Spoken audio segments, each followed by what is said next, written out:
Hey, what is up guys? This is Nishi from MST.TV here, back with another Market Watch episode. So of course this week we do have Rarity Collection 2 coming out officially here. Now I know a lot of people don't really think it's that great of a set. I honestly think it's still a really good set. It's just not as good as Rarity Collection 1 was, right? But really, if you were expecting it to be as good as Rarity Collection 1, you were just bound to be disappointed. There's still a ton of great stuff in the set that I'm really excited to pick up and pull, especially with how good the new Platinum Rares look. Anyways, today we are covering off a few cards from all over the market. Now these definitely aren't going to be the huge ones that everyone freaks out about, but rather ones that could possibly go under the radar quite easily. Now I don't want you guys to miss out on even the most obscure trends because there's still a lot of opportunity to make some money off of cards like this, so we're discussing some of these more under the radar picks today. Let's get started. Alright, so kicking things off, we have possibly the weirdest card that I'll ever start off a Market Watch with. It's White Dustin. So this card is a level 1 vanilla light fiend monster, and it's popping up because of how it can be used as part of the Fiendsmith engine. Now Squiddy actually did an entire video talking about how White Dustin is used over on his channel, so rather than hearing like a partial explanation from me, I'm just going to put that link to that video down in the description below so that you guys can go check it out directly over there. Also, I don't think it was mentioned in that video. I do know that in the past we've seen certain decks try to use unexpected die with vanilla monsters just to get that extra body onto the board in order to perform certain combos. I'm not sure if that's something that can happen with White Dustin or not as well.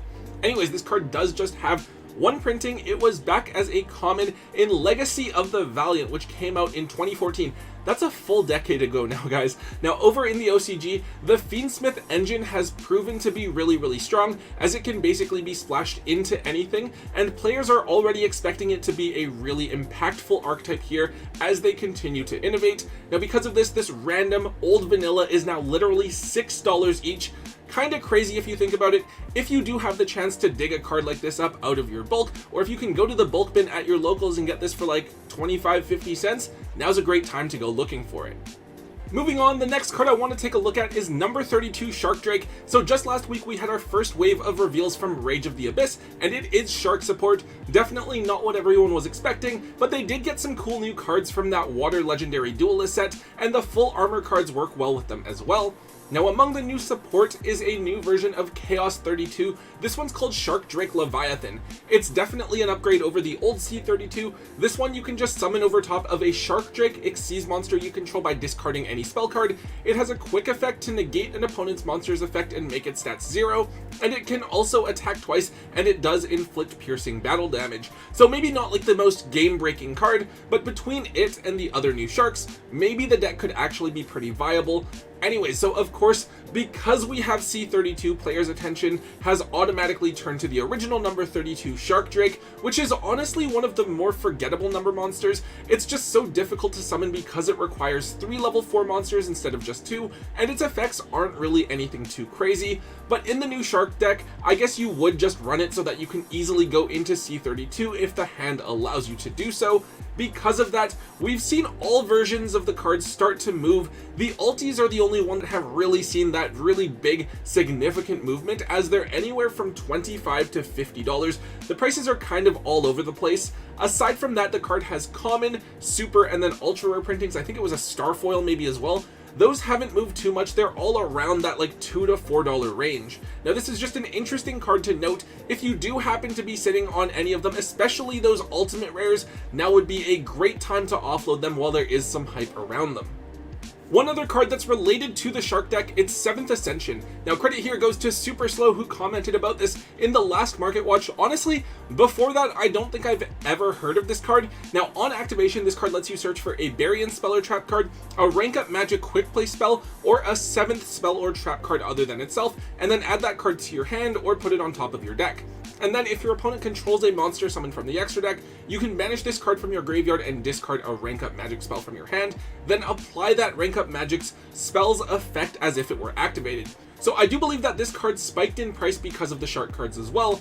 This card came out in Legendary Duelist 9, which was Duels from the Deep, the same set that all of the other water stuff came in. The only thing is that from the list that I've checked out online and from the replays that I've seen from a couple of other Yu-Gi tubers, I haven't actually seen anyone that's chosen to run this card at all. Now, to be fair, I don't know like all the ins and outs of the Shark deck, so if you guys do know exactly what this card's actual applications are, please let us know down in the comments. So just like what we noted when we talked about Abyss Shark last week, 7th Ascension only came out in Duels from the Deep, an absolutely atrocious set, and so there's probably not very many of this card running around on the market.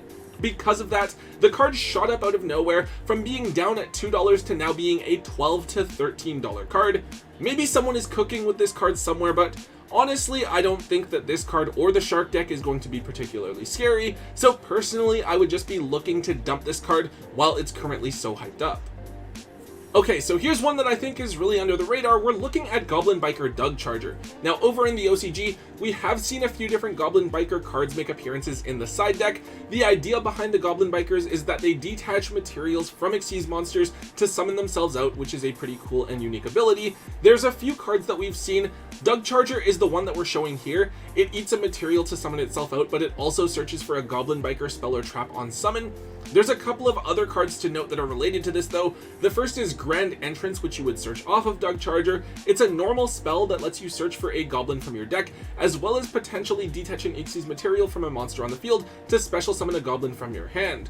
The other one is Boom Mock. Kind of reminds me of like a token collector sort of ability, where during the main phase you can detach an Xyz material from the field to special summon this card from your hand or graveyard. Now, on one hand, we do have to take all of this with a grain of salt. The list that I saw playing this were all from some sort of OCG tournament that used Asian English cards apparently, and they have an underdeveloped ban list. They were running like 3 Prosperity, which is normally limited in the OCG, but then they also ran like 3 Harpy's Feather Duster out of nowhere as well. However, at the same time, I do want to note that Goblin Bikers just came out in Phantom Nightmare. They're relatively new, but they have potential as an engine, and they're already being looked at over in the OCG. On top of that, Phantom Nightmare cards shouldn't be reprinted in the 2024 tins, so even if they don't see play right away here in the TCG, there is still time. They might be a worthwhile investment.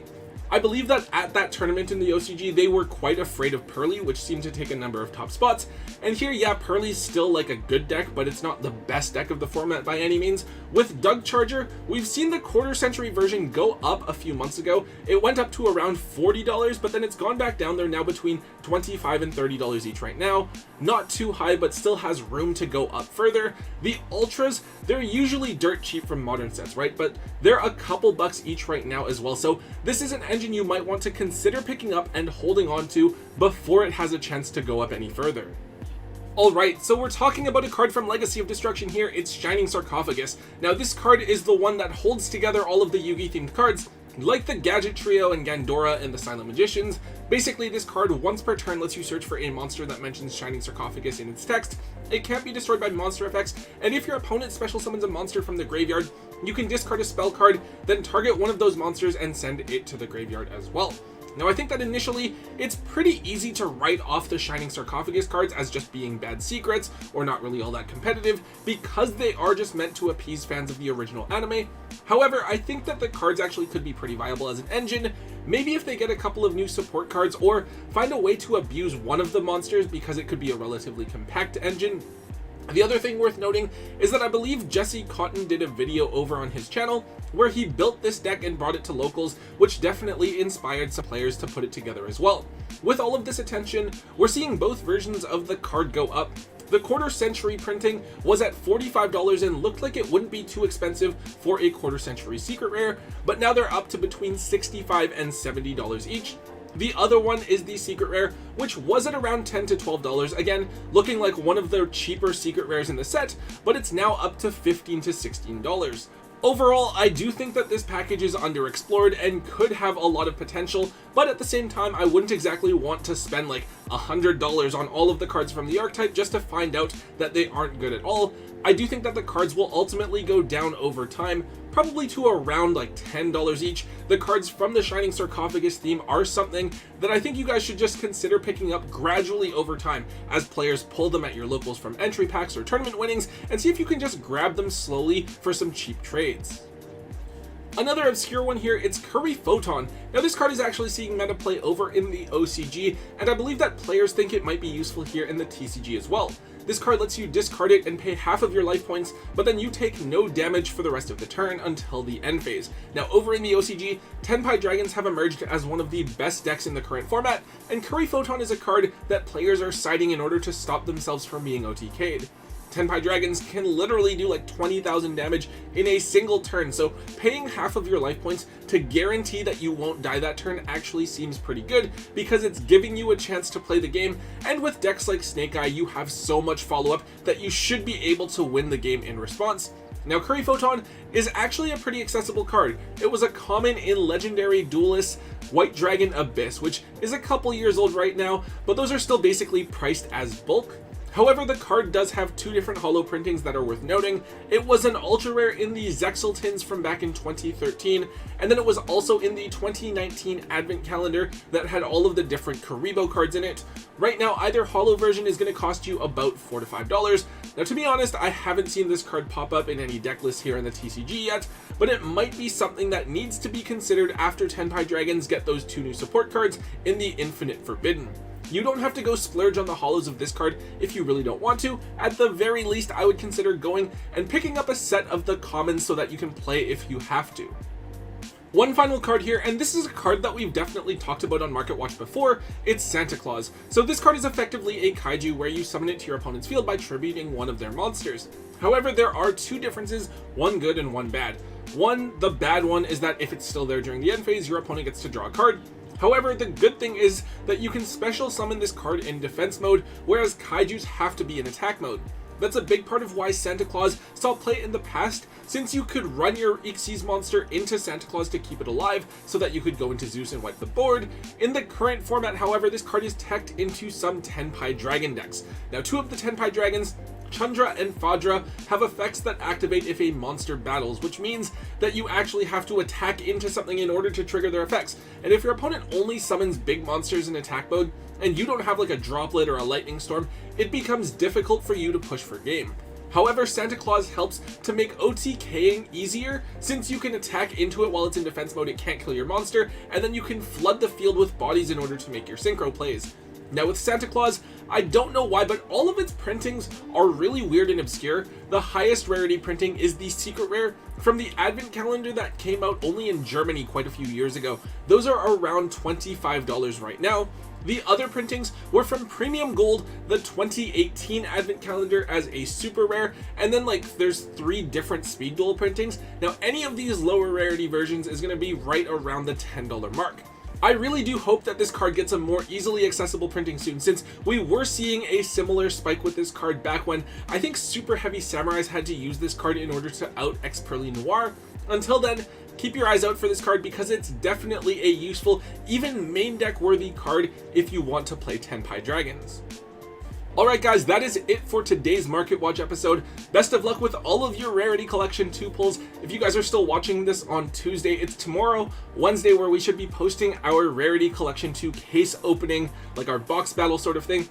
We did it with Rarity Collection 1, where we take a case worth of packs, we dump them all out onto the table, mix them up, and then we go pack for pack, right? So we're each trying to pull as many QCRs and Platinum Secrets as we can. It's a whole lot of fun. We actually do more than one case with different groups of friends, but we're just gonna record the one and share that with you guys. It's a lot of fun for us to do, so I hope you guys enjoy that. Anyways, if you did enjoy today's Market Watch, please make sure you let me know. Hit that thumbs up button, guys. Make sure you leave a comment in the comment section down below. Hit subscribe if you guys haven't already. And until next time, guys, don't forget to hold on to your MST.TV.